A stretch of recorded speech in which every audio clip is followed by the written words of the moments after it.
El siguiente segmento tiene contenido o opinión. Muy bien, 6:29 en la mañana. Si no me pasa nada con el café es porque el agua está vieja. ¿Sí o no, DJ? Cafecito, buen día, por favor. Si no me pasa nada, el agua está bien. Claro, pues lo hago con el agua, el agua del grifo. Obviamente la calentamos en la cafetera, la hervimos y ahí hacemos el cafecito. ¿Ah? Veamos. Cuidado, me lanzan un fósforo, ¿ah? DJ, cuidado. Bueno. Saludos cordiales para todos. Gracias por la sintonía. A ver, entremos en materia. Ayer empezamos a hablar justamente de lo que está pasando en la Asamblea Nacional y yo les decía, hay que continuar hablando sobre esto. Ayer hubo más novedades sobre la situación de la segunda vicepresidenta de la Asamblea Nacional, la asambleísta Bella Jiménez. ¿Usted de qué medio leyó, si la nota? ¿Del Comercio? La de Primicias, ya. Acá tengo la del Comercio. Ya, Silra ya leyó la de Primicias. Hola, Mafer Cedeño, buenos días, y está en sintonía. Igual Ale López, que está en sintonía desde Ambato. Gracias. A ver, ¿qué dice el Comercio? Tras el escándalo que involucra a la segunda vicepresidenta de la Asamblea Nacional, Bella Jiménez, según una supuesta gestión de cargos públicos, el Comité de Ética y Disciplina de la Izquierda Democrática la expulsó de la organización y anunció su separación de ese bloque legislativo. En un documento firmado por Carmen Paucar, presidente del Comité de Ética y Disciplina de la Izquierda Democrática, se informó que llegó a esa resolución tras analizar varias pruebas y sobre todo el comunicado difundido el domingo por la propia asambleísta Jiménez. Por este medio, la legisladora acusó a sus asesores de supuestamente tomarse su nombre para beneficios personales. Ese documento lo leímos ayer en este espacio y realmente llamó poderosamente la atención, ¿no? Diario El Universo publica: Bella Jiménez, la legisladora, quien se cuestiona por supuestos actos reñidos con los valores, se define como humilde y honesta. Como una mujer humilde, trabajadora y honesta se definió Bella Jiménez según una entrevista radial el 8 de julio cuando le preguntaron sobre quién era. Lo hacía varios días después de haber sido elegida segunda vicepresidenta de la Asamblea Nacional. Tiene 39 años. Es esposa, madre con 4 hijos, como ella mismo contó, y es guayaquileña. Jiménez es cuestionada desde diversos sectores, dado que fue involucrada en una denuncia de corrupción derivada de supuestos cobros de coimas a cambio de gestionar cargos públicos. Y allí hay una referencia que hace justamente Diario El Universo sobre cómo se ha definido la mencionada legisladora que hoy está en el ojo del huracán. Y que dice Primicias, que fue la nota que leyó Silrat. Habría cobrado hasta $6,000 por gestionar cargos, dice la nota de Primicias.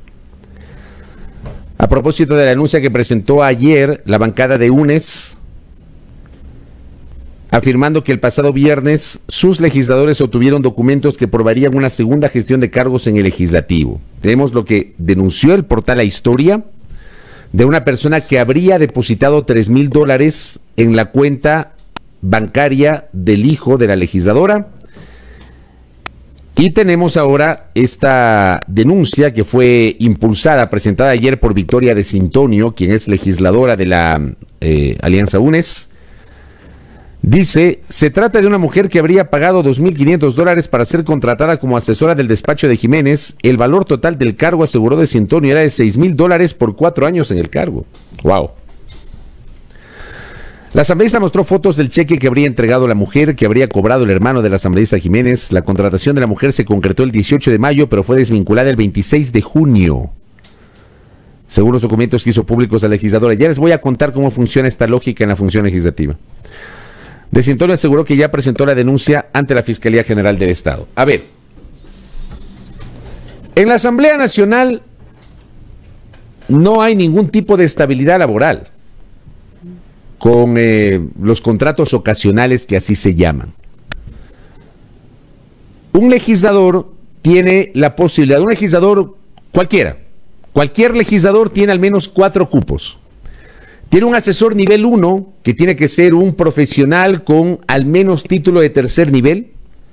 Un asesor 2, que entiendo que ya se incorporaron algunos requisitos, pero en algún momento no se necesitaba título profesional de tercer nivel, pero sí acreditar un recorrido, una experiencia, fundamentalmente en materia legislativa. Y 2 asistentes administrativos. Pero tanto la presidencia cuanto las 2 vicepresidencias, los miembros del Consejo de Administración Legislativa, CAL, y los presidentes de las 15 comisiones legislativas tienen derecho a tener más cupos. En el caso de la segunda vicepresidencia, les contaba ayer, si mal no recuerdo, son 7 u 8 cupos a los que tiene derecho justamente la persona que ostenta ese cargo de vicepresidente o vicepresidenta de la Asamblea Nacional. El servidor legislativo es contratado por pedido del legislador. El legislador suscribe un documento dirigido a la Administración General de la Asamblea en donde solicita la contratación de la persona. Cuando le hacen el contrato, generalmente el contrato es hasta el 31 de diciembre y los contratos se renuevan en enero. Pero allí mismo, en el contrato de servicios ocasionales, se señala que la Asamblea podrá desvincular unilateralmente al servidor legislativo en el momento que así lo considere. Hay casos de gente que dura una semana con contratos en la Asamblea. Por eso no me sorprende cuando acá se hace esta referencia que hubo una contratación que se concretó el 18 de mayo, pero se dio la desvinculación de esa persona el 26 de junio. Justamente así funciona. Y así se han manejado a lo largo del tiempo ciertos legisladores. Esa es una lógica y es una práctica que lamentablemente nunca la han querido revisar. Nunca. Nunca. Y ojo, pasamos del cobro de diezmos, que tampoco nunca se aclaró, a esto en donde hay una denuncia de que supuestamente una legisladora, para contratar a una persona, le había dicho, ok, yo te contrato, pero tienes que pagarme.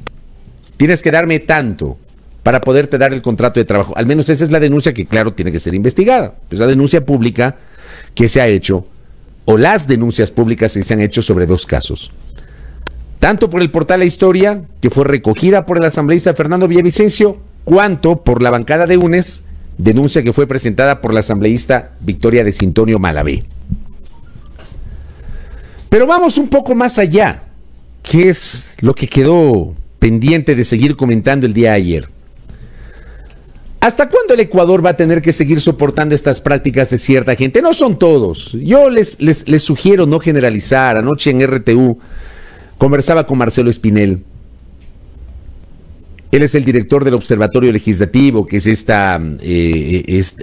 esfuerzo de la Fundación Ciudadanía y Desarrollo para acercar a los ciudadanos a la información legislativa, para saber, para conocer estos análisis cuantitativos y cualitativos de lo que hace la Asamblea Nacional. Creo que es un esfuerzo muy interesante desde la veeduría ciudadana para seguir de cerca el trabajo de la función legislativa, porque al final los legisladores vienen a responder, entre comillas, a sus mandantes, que somos los electores. Y en este concepto del diputado, del congresista, del senador, del asambleísta, ya se supone que son elegidos por el pueblo para representar para el pueblo y para hablar por el pueblo. O sea, ese es el concepto original, el concepto básico del legislador. Y aquí en el Ecuador hay reglas. Los legisladores no pueden gestionar cargos públicos. Los legisladores no pueden manejar recursos públicos. Eso dice la Constitución. Los legisladores solo pueden legislar y fiscalizar. Los legisladores no pueden gestionar una cancha de uso múltiple en un barrio. Los legisladores no pueden llegar con dinero para financiar obras en los cantones. Esa no es tarea del legislador. El legislador tiene que dedicarse a tramitar leyes y a fiscalizar al poder político con base en lo que dice la Constitución. Pero aquí en el Ecuador, lamentablemente, siempre han buscado formas ciertos legisladores para bypassear esta norma constitucional. Y les decía, hablaba justamente sobre este tema con Marcelo. Y con Marcelo coincidimos en que no se puede generalizar. No se debe generalizar. Porque no son todos. Felizmente no son todos. Ni en la asamblea anterior ni en la actual asamblea. Y como todo en la viña del Señor, hay gente honesta, pero también hay gente que puede ser considerada corrupta. Y pasó en la Asamblea Nacional anterior, pasa seguramente en la actual asamblea y va a pasar en el futuro, como también ocurrió en el pasado. No es que en los congresos no había corrupción para aquellos románticos que dicen que el Congreso era mejor que no sé qué. No. Lean, investiguen, googleen y se van a dar cuenta que toda la vida hemos tenido legisladores que han estado involucrados en casos de corrupción. Toda la vida. Unos más, otros menos. Citaba en algún momento, año 95, denuncia de Alberto Dají Garzosi como vicepresidente de la República, diputados independientes que tarifaban al gobierno de Durán Ballén y que recibían dinero de gastos reservados, cosa que tampoco nunca llegó a un término, ¿ya? Nunca fue investigada a fondo. ¿Cuáles fueron esos diputados que se enriquecieron recibiendo dinero del gobierno de Durán Ballén para aprobar leyes? ¿Ya? Porque en ese tiempo además los diputados sí manejaban partidas presupuestarias. O en el año 97 cuando se descubrió la red Peñaranda. O en el Congreso del año 2003-2007. Toda la vida ha existido denuncias de corrupción. El tema es que las prácticas no cambian. Y como yo decía ayer, no sirve presentarte como joven o nuevo si utilizas las prácticas del pasado corruptas para aprovecharte del cargo que ostentas fruto de la voluntad popular y no entender, como les decía ayer, que la política debe ser para servir y no para servirse. ¿Ya? ¿Qué pasó en la asamblea anterior? No nos vayamos tan lejos. Y tal vez por eso es que uno ve determinados casos, uno termina repudiándolos, pero al mismo tiempo termina comprendiendo que esto no ha cambiado y no va a cambiar. Porque además, aquí nuestras autoridades, que son a ratos muy pomposas en el discurso, te dicen, hay que dar un baño de verdad, hay que investigar, que no sé qué, y a la hora de la hora investigan, pero a ciertos casos nomás. En la asamblea anterior nunca quedaron claros al menos dos casos. El de los diezmos y el del reparto de cargos públicos. Nunca quedó claro esto. Y remitámonos a los hechos, pues. Desde el año 2017, cuando empezó la anterior Asamblea Nacional, empezaron a aparecer denuncias de legisladores y de legisladoras que le quitaban una parte del sueldo a sus servidores del despacho. Varias de esas denuncias fueron entregadas a la Fiscalía General del Estado. Hubo un legislador que presentó una denuncia o un pedido de investigación con base en una noticia criminis para que la Fiscalía lleve adelante una investigación sobre alrededor de 20 y pico de asambleístas que estaban siendo observados. De todas esas 20 y pico de denuncias, solamente dos terminaron en juicio.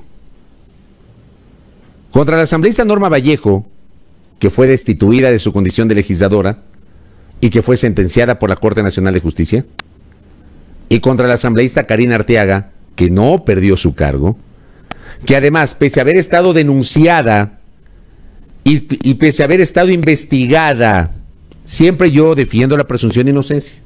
Y a mí no me corresponde decir si la asambleísta Arteaga era o no era culpable. Yo no soy fiscal, no soy juez. Pero si estaba siendo investigada por diezmos, no le den pues la presidencia de la Comisión de Derechos de los Trabajadores de la Asamblea, ¿no les parece? Pero increíblemente, la asambleísta Arteaga estaba siendo investigada por un tema de diezmos y fue llamada a juicio por la Corte Nacional de Justicia. Y sin embargo le dieron primero la vicepresidencia de la Comisión de Derechos de los Trabajadores y luego se quedó con la presidencia. O sea, de esas cosas extrañas, paradójicas que tiene la política.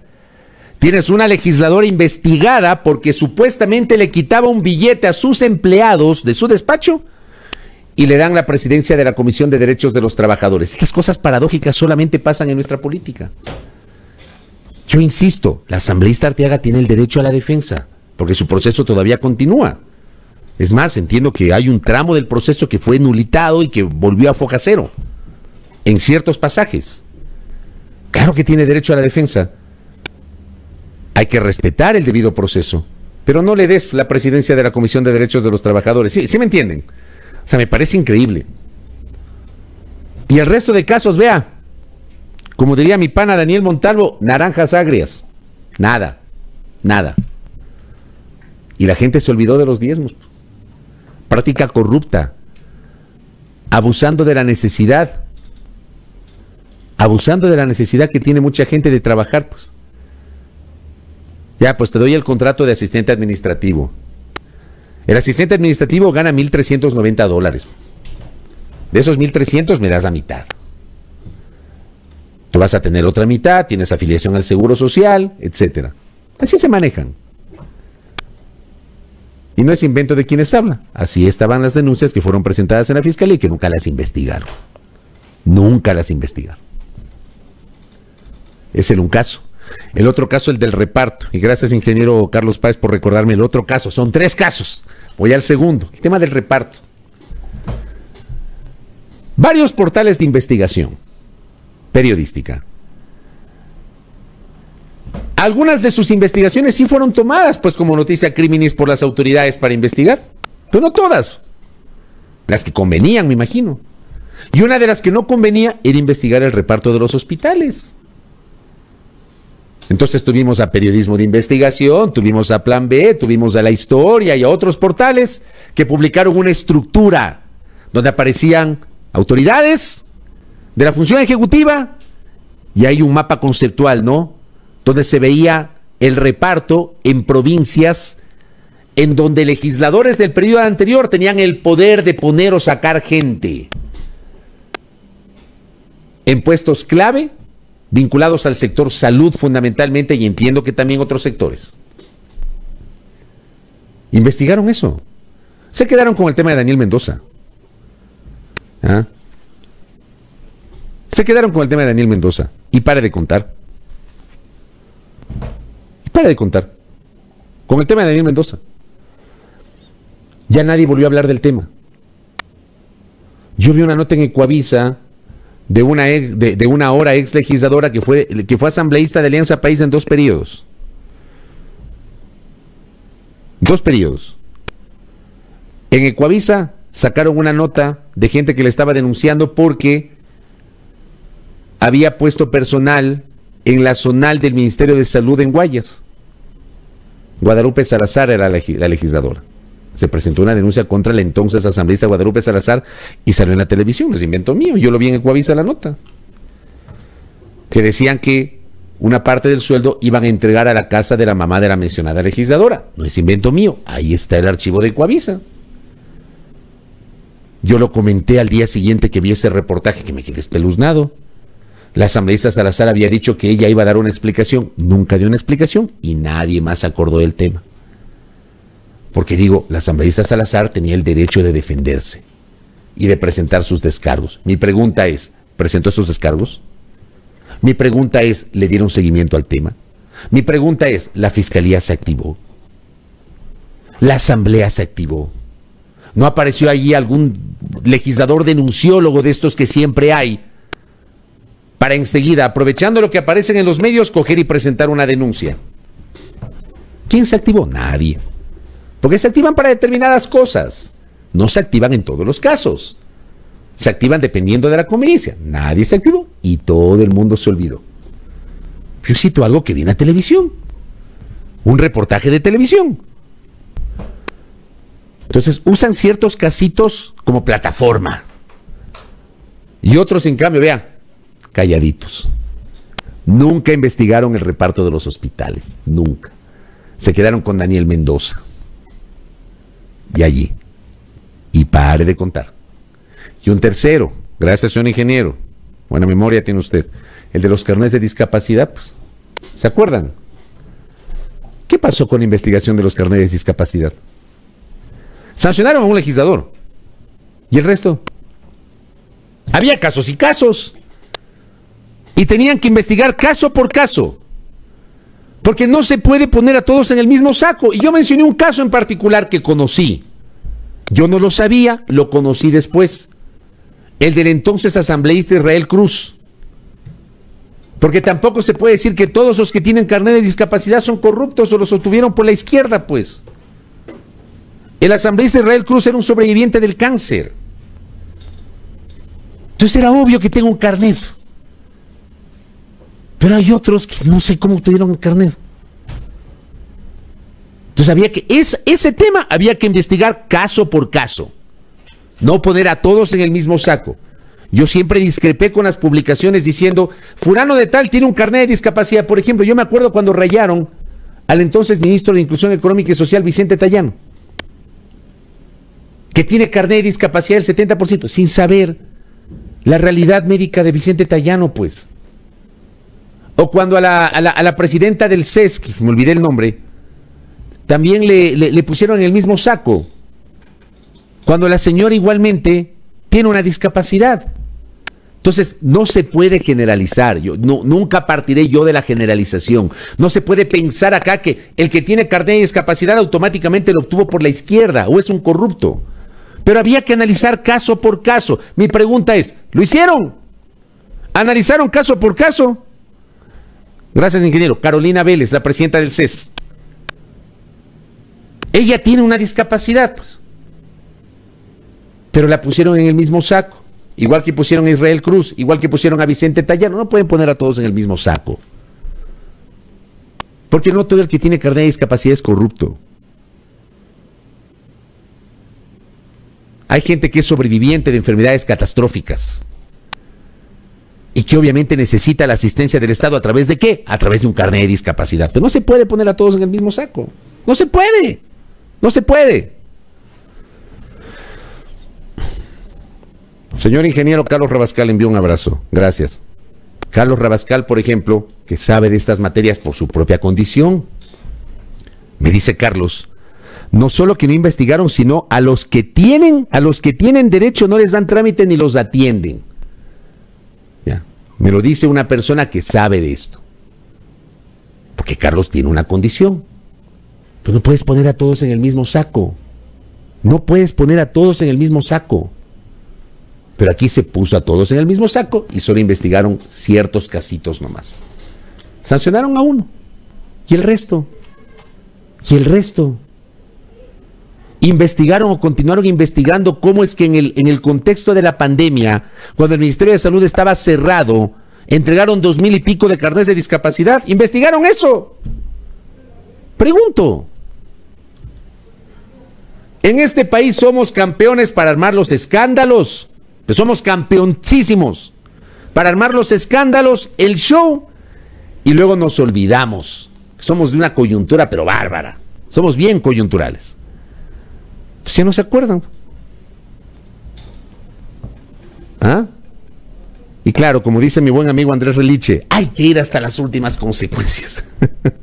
De tanto machacar con la frasecita se ha vaciado ya de contenido. Esa frase a mí me cae mal. Hay que ir hasta las últimas consecuencias. Hay que tomar cartas en el asunto. Bueno, tomen cartas en el asunto, pues ya dejen el discurso. Y vamos a los hechos, vamos a la praxis. ¿Cuántas cosas quedaron pendientes que fueron denunciadas, sobre las cuales se hicieron escándalos en el periodo anterior? Investigaron solamente una partecita. Y el resto, vea, campantes. Traigo a colación eso a propósito de los hechos de hoy. Con una legisladora que hoy está en el ojo del huracán, que ha dado una explicación que a mí en lo personal me parece una explicación extremadamente básica, increíble. Pero la asambleísta Bella Jiménez tiene el derecho a defenderse. Y tiene el derecho a un proceso justo. Porque no tengo dudas que en la Asamblea Nacional el Comité de Ética le va a investigar. Y tiene el derecho de defenderse y de presentar sus descargos. Y si se comprueba que efectivamente malutilizó su condición de legisladora y de segunda vicepresidenta, pues debe ser destituida. Pero siempre con base en debido proceso, que yo defiendo a ultranza. A ultranza, porque en este país hay que aprender a hacer las cosas bien. Hay que aprender a hacer las cosas bien.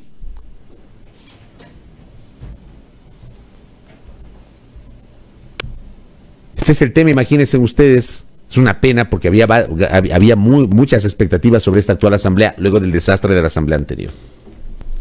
Y lo otro, vean, a riesgo de caerles mal lo que les voy a decir, no se puede poner en el mismo saco el tema de Bella Jiménez con el de Rosa Cerda. No hay equivalencias. No se puede poner en el mismo saco. Porque a mucha gente le ha parecido una burla la sanción sobre Rosa Cerda.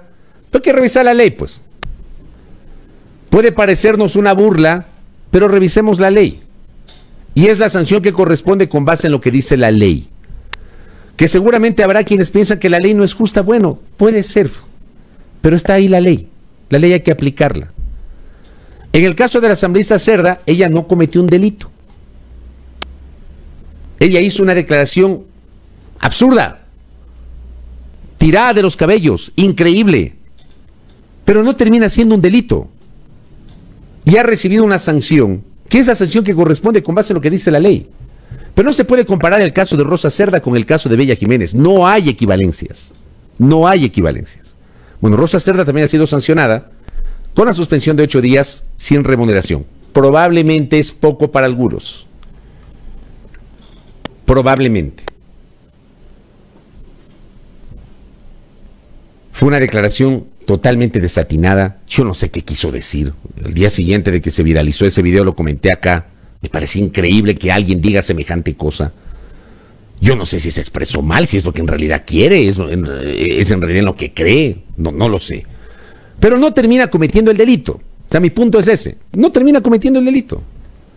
Entonces ella recibe una sanción con base justamente en lo que dice la Ley Orgánica de la Función Legislativa. Y qué pena que estemos hablando de esto. Qué pena. Qué pena que estemos hablando de este tipo de cosas, de una Asamblea Nacional que lamentablemente, digamos, hoy está muy cuestionada por estos elementos y que todavía no empieza a legislar la parte dura. ¿Qué va a pasar cuando tenga que legislar la parte dura? Por ejemplo, la proforma presupuestaria que mandó el presidente Lazo el último fin de semana. O la reforma tributaria que el gobierno va a presentar al país en septiembre. O la proforma presupuestaria del 2022 que tiene que mandar hasta el 31 de octubre. O la ley de oportunidades que dice el gobierno que la va a enviar en breve, que tiene que ver con los temas laborales. ¿Qué va a pasar allí? Cuando ya tengan que legislar sobre los temas duros. Los temas duros. ¿Ah? Bueno, esto es lo que pasa hoy en la política. Para mañana me voy a reservar, les alerto para que me acompañen. Para mañana me voy a reservar el análisis sobre el tema universitario. Porque por un lado quieren impulsar la reapertura de las universidades cerradas. Solamente les doy un adelanto. En una de esas universidades cerradas, ¿saben qué carrera había? Ingeniería de comunicación. O sea, ingeniería periodística o de comunicación o algo así. O sea, que un periodista podía ser ingeniero. ¿Me cachan? ¿Qué tiene que ver un licenciado en ciencias de la comunicación con un ingeniero? O sea, si es ingeniería de sonido, uno entiende, pues. En una de esas carreras. Había ingeniería en gastronomía, me parece, algo así, en una de esas universidades. Bueno, ahora resulta que quieren impulsar la reapertura de las universidades cerradas, por un lado, pero por otro lado les quitan el presupuesto a las universidades cofinanciadas para que puedan entregar las becas a los estudiantes de escasos recursos económicos. Eso lo vamos a hablar mañana. Lo vamos a conversar mañana. Les alerto, ya mismo Leonidas Issa, Pavel Muñoz, que también estará con nosotros. Tenemos una muy buena agenda de entrevistas para el día de hoy. Hablaremos del tema del agua, hablaremos del tema de los pasajes. Pónganse en pilas. 6:57 en la primera hora.